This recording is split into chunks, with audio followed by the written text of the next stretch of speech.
उसका मसला ये है कि उनकी फॉरेन एक्सचेंज उनके पास है, प्लस ये कि उनका जो कॉन्ट्रैक्ट्स वगैरह उनके पास है। अगर आप थोड़ा सा अगर फॉलो करते हैं जियो पॉलिटिक्स को, आपको आइडिया होगा कि इंडिया की इकॉनमी ना सिर्फ बेहतर है बल्कि वो अपने मतलब उनकी इंपोर्ट एक्सपोर्ट अच्छा है, बैलेंस ऑफ ट्रेड अच्छा है। बिल्कुल, ये देखें क्वालिटी जो है वो अगर आप लोगों ने देखनी है तो इंडियन चीज़ों की अच्छी होती है कुछ जगह, और कुछ जगह प्रोडक्ट्स काफ़ी पसंद की जा रही हैं ग्लोबल लेवल पे, और पाकिस्तान को भी इस फील्ड में काफ़ी जो है काम करने की ज़रूरत है। अभी हमारी उनके मुकाबले में बहुत कम है, जिसको हम देखें अगर। जय हिंद दोस्तों मेड इन इंडिया पूरी दुनिया में बहुत ही तेजी से लोकप्रिय हो रहा है और भारत जैसे देश के विकास में भी इसका एक बहुत ही अहम योगदान है। और जहां पर चाइना जैसे देश मेड इन इंडिया से डरते हैं, तो वहीं पर रशिया और अमेरिका जैसे देश इसकी तारीफ कर रहे हैं। ठीक है, वहाँ पर अब अच्छी बाइक्स चल रही हैं, मॉडर्न बाइक्स चल रही हैं, इवन इलेक्ट्रिक बाइक पे आ गए हैं। पाकिस्तान में भी तक ये बाइक चल रही है, इसकी वजह क्या है? हम अभी बना नहीं पा रहे, अफोर्ड नहीं कर पा रहे, या कोई और रीजन है?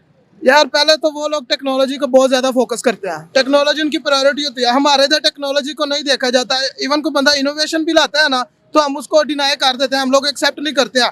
यही मेन वजह कि हमारे इधर अभी तक ये बाइक्स है। हमारे इधर कोई बंदा भी जो नई चीज लाने की कोशिश करता है उसको दबा दिया जाता है। ऐसा कोई सीन नहीं होता कि उसको दिया जाए, और ऊपर से हम खुद नहीं मैन्युफैक्चर करते हैं, हमें जो चाइना बना के दे देता है हम वही चलाई जाते हैं। जाहिर बात है, मैन्युफैक्चरिंग शायद पाकिस्तान में मैन्युफैक्चरिंग बाइक्स की हो रही है, लेकिन वो भी कंपनीज दूसरे कंट्रीज की, चाइना की कंपनी है, वो यहाँ पर आके मैन्युफैक्चरिंग कर। इस तरीके से इंडिया में आपको पता है खुद मैन्युफैक्चरिंग हो रही है। हाँ जी, इंडिया में कार भी मैन्युफैक्चरिंग हो रही है, टाटा वाले कार भी कर रहे हैं। नैनो उन्होंने बनाई है जो 1 लाख के बजट में थी, तो बेहतरीन सीन चल रहा है। 1 लाख आप 2 लाख लगा लें, 3 लाख लगा लें, वहाँ पर जितने की गाड़ी मिल जाती है यहाँ पर उतने की बाइक मिल रही है, और वो भी इस हालत की बाइक हमारे इधर जब से पाकिस्तान बना यही चल रही है, ये नहीं चेंज हुई है, ये चल रही है। साढ़े बच्चे ने ऐसे ही चल रही है, बच्चों ने भी यही चलानी है, हमने भी यही चलानी है।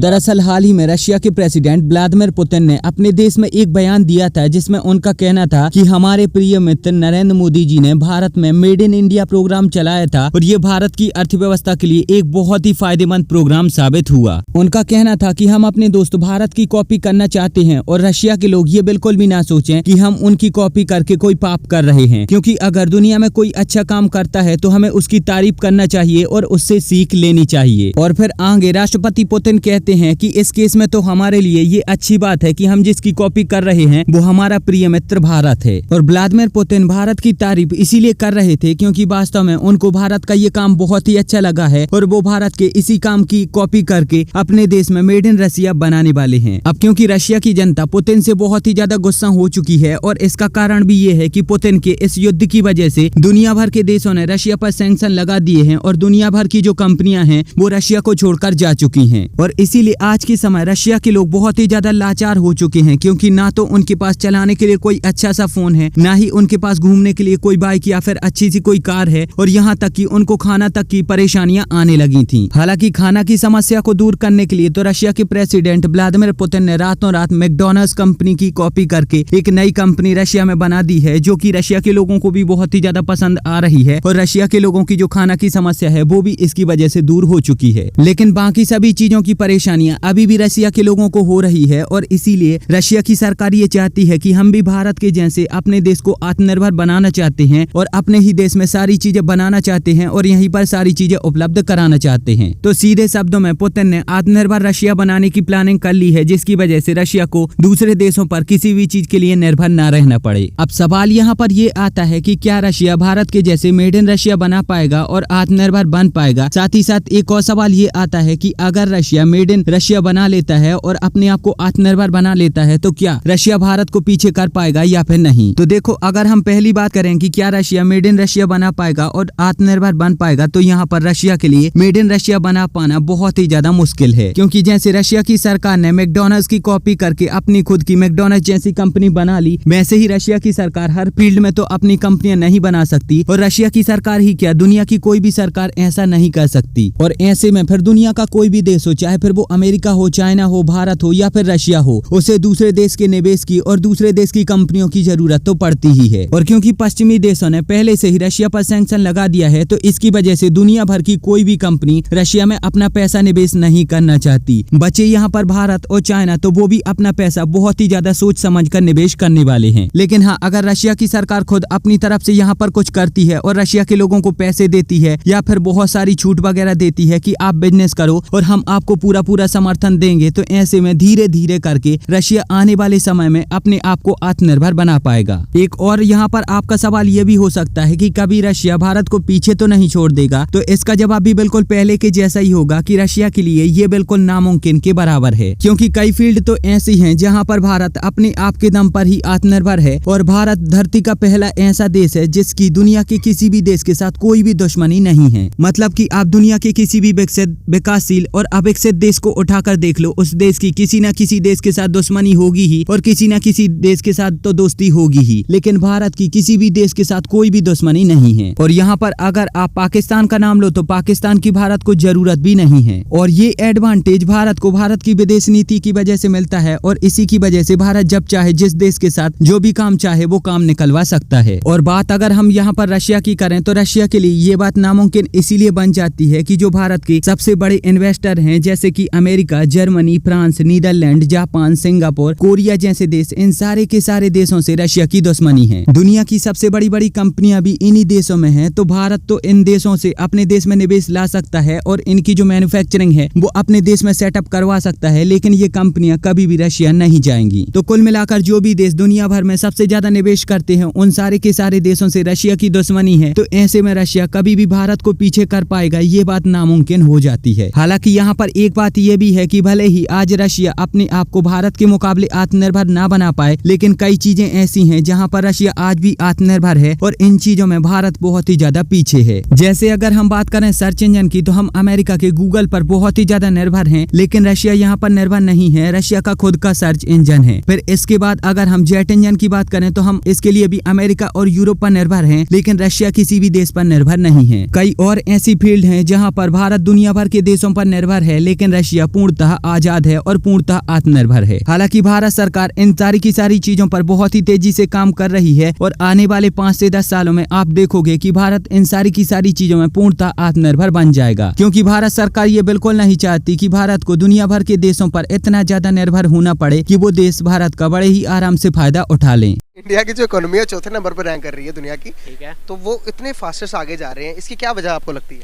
देखें, सबसे पहला जो बड़ा एडवांटेज है उनके पास वो पॉपुलेशन का भी एडवांटेज है। ठीक है, तो ओबियसली ज़्यादा पॉपुलेशन के डिसएडवांटेजेस भी होते हैं, लेकिन उसके साथ साथ एडवांटेजेस भी होते हैं। उनके पास अगर हमारी आबादी कम है तो हमारे पास उसी हिसाब से इंजीनियर्स और बड़े बड़े जो स्कॉलर्स हैं वो प्रोड्यूस होंगे, और अगर उनकी पॉपुलेशन ज़्यादा है तो इसी तरह उन पॉपुलेशन के हिसाब से उधर भी इंजीनियर्स और जितने मैनेजर्स वगैरह हैं या बड़े बड़े जो भी फिलोसफर्स होते हैं वो आता है हमारा एक्सपोर्ट्स का।